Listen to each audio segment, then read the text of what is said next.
Hi everyone, welcome to our YouTube channel black diamond. तो तड़कता फड़कता news लेके आ रहे हैं जो अभी तक आप सुन ही चुके होंगे।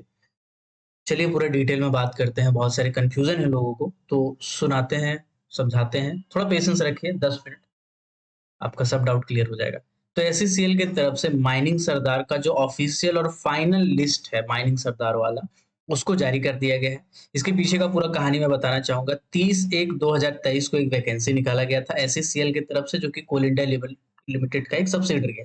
उसमें माइनिंग सरदार और डीवाई सर्वेयर का वैकेंसी था। जिसमें माइनिंग सरदार की अगर मैं वैकेंसी की बात करूं, तो इसमें टोटल 350 वैकेंसी थे, जिसमें अलग अलग कैटेगरी के वैकेंसी थे। जनरल कैटेगरी का 131 था, ईडब्ल्यूएस का 32 था, ओबीसी नॉन क्रीमी लेयर का 42 था, एससी का 97 और एसटी का आपका सॉरी एससी का 48 है, और एसटी का 97 वैकेंसी था। ठीक है, इसी को लेके बवाल था। बाकी सर्वेयर वाला ऑलरेडी बाकी आगे का प्रोसेस बढ़ चुका है। तो इसको लेके हुआ ये था कि पहले एक रिलीज किया गया था नोटिस। ठीक है, इसका आंसर की रिलीज किया गया था। आंसर की रिलीज करने के बाद एससीसीएल ने उसमें कुछ गड़बड़ी पाया। मतलब बहुत सारे बच्चों का ऐसा लगा कि 8 नंबर के आसपास का ऐसा क्वेश्चन था जो गलत उनको लग रहा था कि यार ये गलत है क्वेश्चन। ऑब्जेक्शन लिंक डाला गया। ऑब्जेक्शन लिंक डालने के बाद और देखिए साइट जाम हो गया भाई, इतना बच्चा पहुंच गया साइट पे। तो ऑब्जेक्शन लिंक डालने के बाद बेसिकली उसके बाद एसएससीएल ने देखा कि वाकई में क्वेश्चन गलत है, और उन्होंने एक नोटिस निकाला। उस नोटिस को में क्या है मैटर मैं अब समझाना चाहूंगा। बोला गया है सीबीटी एग्जाम हुआ था भैया मध्य प्रदेश का अलग अलग जगह पे। ठीक, तो उसको ध्यान में रखते हुए पहले क्या था, 100 नंबर का एग्जाम।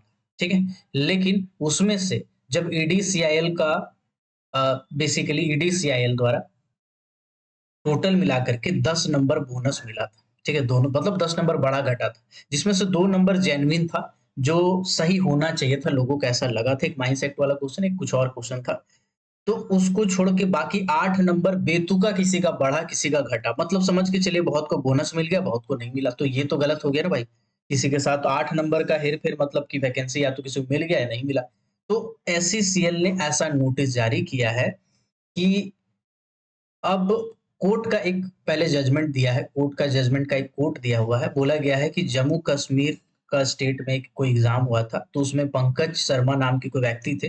तो उन्होंने सुप्रीम कोर्ट तक मैटर को लेके गया था। तो सुप्रीम कोर्ट के बाद कोई एग्जाम हुआ था उनका जम्मू कश्मीर में, तो उनका ऐसा पॉइंट रखा गया था सुप्रीम कोर्ट में। ये जजमेंट था। जजमेंट का यहाँ पे इंग्लिश में लिखा हुआ, मोटा मोटी आपको समझाते हैं। बोला गया है कि अगर आपको बोनस नंबर दिया जाता है, ठीक है, और उस क्वेश्चन में गड़बड़ी ऐसा कुछ प्रॉब्लम होता है, ठीक, तो उस बोनस नंबर को हटा दिया जाएगा। फॉर एग्जाम्पल अगर 100 नंबर में 5 नंबर बोनस दिया गया है सबको, या किसी को दिया गया है किसी को नहीं, अगर ऐसा गड़बड़ी हुआ है तो उस 5 नंबर को हटा दिया जाएगा। 95 नंबर को कंसिडर किया जाएगा, और इसी के हिसाब से इसको मान लिया जाएगा 95 नंबर जो है वो 100% है। अब इसी का अलग अलग परसेंटेज निकाल के अलग अलग मार्क के बेसिस पे इसी को वेटेज मान के इसी से हम लोग बाकी सबका नंबर निकालेंगे, एवरेज निकालेंगे, और इसी से सिलेक्शन होगा नहीं होगा सब इसी के हिसाब से डिसाइड करेंगे। तो यहाँ पर भी बिल्कुल ऐसा ही हुआ है। जो जजमेंट जम्मू कश्मीर स्टेट में एक एग्जाम हुआ था, स्टेट एग्जाम वाला है ना, तो उसको लेके 2008 में जजमेंट दिया गया था। उसको लेके यहाँ पे एक जजमेंट को कोट किए गए हैं, एसएससीएल के द्वारा कोट किया गया है। और उसके बाद बाकी का चीज यहाँ पे बताया गया है। ठीक है, तो अब यहाँ पे एक क्वालिफाइंग मार्क्स भी दिया गया है कि अनरिजर्व कैटेगरी ईडब्ल्यूएस कैटेगरी है तो 92% का 45% होता है 41 नंबर, 92 मार्क्स का 40% होता है 37 मार्क्स, और 92 मार्क्स का 35% होता है 32 मार्क्स। तो ये आपका मोटा मोटी हिसाब किताब है, और क्वालिफाइंग से आपको फर्क नहीं पड़ता, क्योंकि आपको पता है भाई क्वालिफाइंग वाला से तो मैटर ही नहीं है। कट ऑफ कुछ हाई लेवल पे जाता है। बाकी बोला गया जो 8 क्वेश्चन है उस 8 क्वेश्चन को कैंसिल किया जाता है, और आपका 92 नंबर पे मार्किंग होगा। ये नोटिस है भाई साहब। ठीक, अब आते हैं वेबसाइट पे। सबसे ऊपर में ये वाला नोटिस आपको दिख रहा होगा। ठीक है, इसके बाद आपका बेसिकली 8 क्वेश्चन का, ठीक है, मैं आपको दिखा दे रहा हूँ, 1 मिनट। 8 क्वेश्चन कौन कौन सा गलत है ये यहाँ पे डाला गया है। ठीक है, टीसीएस आयन डिजिटल में एग्जाम लिया गया था, लेकिन जो एग्जाम कंडक्ट किया गया था वो ईडीसीआईएल के द्वारा किया गया था। ईडीसीआईएल क्या है? ईडीसीआईएल एक कंसल्टेंसी वाला कंपनी है। तो वो एग्जाम कंडक्ट करती है, क्वेश्चन पेपर वगैरह सेट करती है और एग्जाम लेती है। तो उसका ये उनको टेंडर दिया गया था, तो उसके द्वारा ऐसा गड़बड़ी देखने को मिला। हालांकि एससीसीएल ने उसको सुधार लिया है। तो अब किसी के साथ बेईमानी नहीं कह सकते, कह सकते हैं अब सबके साथ एक तरह से फेयर मार्क्स के बेसिस पे उनका सिलेक्शन होगा। ठीक है, चलिए, अब बाकी वहाँ पे कोर्ट का जजमेंट भी दिया हुआ है, तो लीगल एक्शन से भी एससीसीएल अब बच चुका है। मतलब अगर कोई चाहेंगे कोर्ट में केस करना तो आप कर सकते हैं, लेकिन फिर वो जो पॉइंट रखेंगे इस बात को, तो वहाँ पे खारिज होने के चांसेस ज़्यादा है। अब यहाँ पे देखिएगा तो टोटल 8 क्वेश्चन है जिसको यहाँ पे क्रॉस कर दिया गया है, मतलब कि इस क्वेश्चन को अब dispensary is not found in the question, मतलब कुल मिलाकर के इस क्वेश्चन को हटा दिया गया, ऐसा ऐसा करके टोटल 8 क्वेश्चन होगा। तो यहाँ पे आप क्वेश्चन देख सकते हैं पहले तो, ठीक है। इसके बाद यहाँ पे 2 लिस्ट जारी किया गया। Okay, just a second. अगर यहाँ पे देखेंगे, एक तो जारी किया गया है कैटेगरी वाइज, ठीक। यहाँ पे देखेंगे एक तो श्रेणीवार जारी किया गया है, और एक आपका नॉर्मल जारी किया गया है, ठीक है। नॉर्मल जारी किया गया, नॉर्मल वाला ये रहा, ठीक है। तो नॉर्मल वाला भी आप देख सकते हैं, है ना। ये क्या है, जल्दी खुल जाता है, तो यहाँ पे आप जाके देख सकते हैं। आप अगर इसको पीडीएफ को डाउनलोड कर लेंगे तो यहाँ पे सर्च का ऑप्शन आएगा, जहाँ पे डाउनलोड आ रहा है, सर्च में क्लिक करके अपना नाम डाल के देख सकते हैं, ठीक है। तो 87 नंबर हाईएस्ट नंबर गया है, चूंकि 92 नंबर का आपका 100% है ये, तो 87 नंबर आपका हाईएस्ट नंबर गया है, ठीक है। तो ऐसे ही करके आप अपना स्कोर देख सकते हैं पहले तो ये तो हो गया एक स्कोर, ठीक है। ये आपका एक स्कोर हो गया। ओके, अब दूसरा जो कैटेगरी वाला लिस्ट है उसमें लोगों को हो रहा है बहुत सारा कंफ्यूजन भर भर के, तो चलिए उसको भी हम लोग देख लेते हैं। जस्ट सेकेंड, श्रेणीवार सूची को भी हम लोग थोड़ा देखते हैं और समझते हैं कि यार ये क्या जुगाड़ है, ये क्या चीज है, ठीक है। तो भाई साहब ऐसा है कि सबसे पहले अनरिजर्व कैटेगरी का लिस्ट जारी किया गया है, ठीक है। अनरिजर्व कैटेगरी में कौन कौन बच्चे आ जाते हैं, है ना। On merit, on merit, on merit लिखा हुआ है, मतलब कि बेसिकली अपने मेरिट के दम पे ये इस कैटेगरी में आया। हो सकता है इनका कैटेगरी अलग है, जैसे फॉर एग्जांपल यहाँ देखिए ये ओबीसी वाले बनते हैं, लेकिन ओबीसी वाले हो के भी ये यहाँ अनरिजर्व कैटेगरी में पहला नंबर पे आए, ठीक है। तो आप अगर चाहें तो ओबीसी वाला, यहाँ देखिए ओबीसी कैटेगरी वाले हैं, तो ऑन मेरिट जिसमें लिखा है मतलब अपने मेरिट के दम पे ये इस रैंक पे आए हैं, ठीक है। यहाँ पे देखिए जहाँ अनरिजर्व लिखा होगा, यहाँ पे देखिए अनरिजर्व का रैंक दिया है, अनरिजर्व नंबर 5, इसमें ऑन मेरिट नहीं लिखा हुआ है ना। तो कुल मिलाकर के अगर कोई दूसरे कास्ट वाले हैं, मतलब दूसरे ओबीसी कैटेगरी, अलग कैटेगरी वाले हैं, तो कुल मिलाकर के उनको नाम के आगे ऑन मेरिट ऐसा शब्द का इस्तेमाल किया गया। जो अनरिजर्व है उनके सामने सीधा अनरिजर्व लिखा गया, मतलब कुल मिलाकर के आप लोग सेफ हैं जो इस रेंज में आते हैं।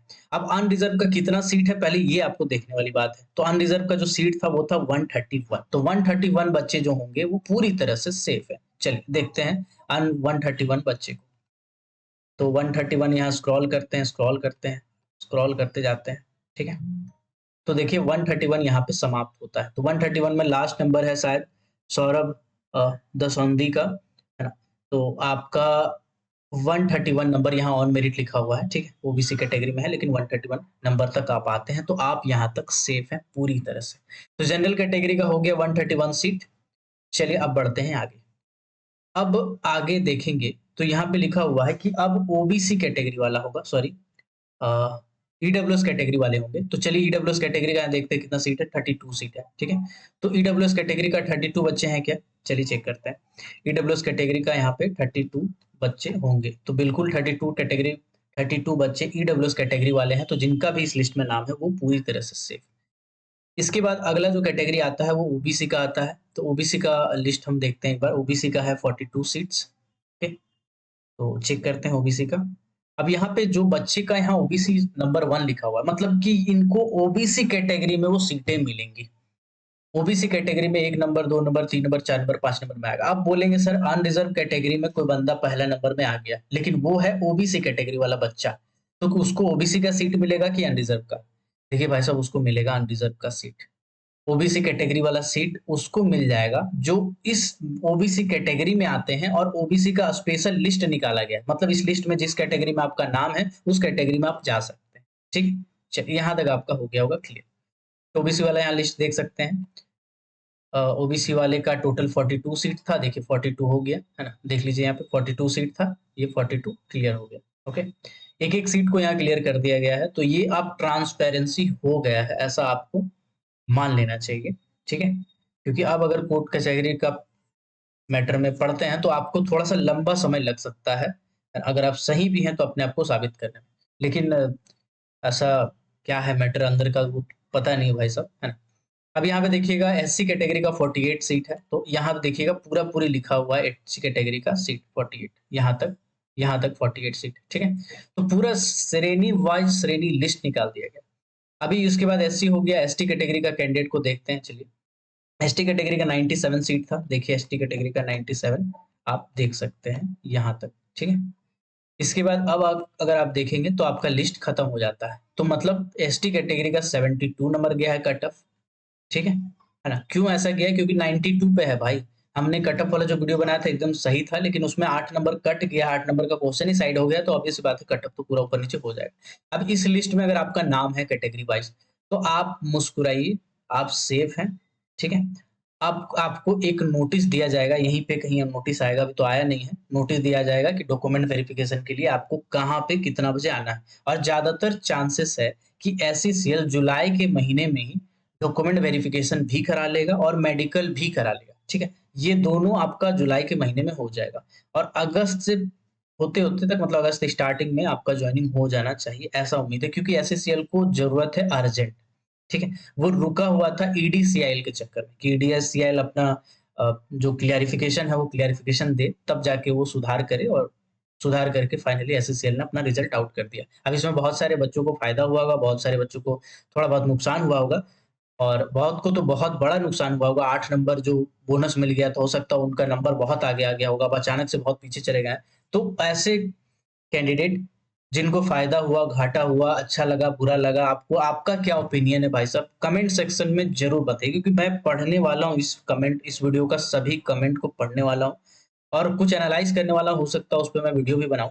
तो कमेंट सेक्शन में तो अपना सुझाव ज़रूर दें, अच्छा लगा, खराब लगा, क्यों अच्छा लगा, क्या इसमें पॉजिटिव पॉइंट है, नेगेटिव पॉइंट है, आपको क्या लगता है, पूरा लिख के आप कमेंट ज़रूर कीजिएगा, मैं उस पे एक वीडियो बनाने का कोशिश करूँगा, ठीक है? चलिए, आई होप अब आपका पूरा दिमाग में जितना भी डाउट है सब क्लियर हो गया होगा, ठीक है। मिलते हैं किसी और वीडियो में, किसी और टॉपिक के साथ। तब तक के लिए keep watching, keep supporting, till then, जय हिंद।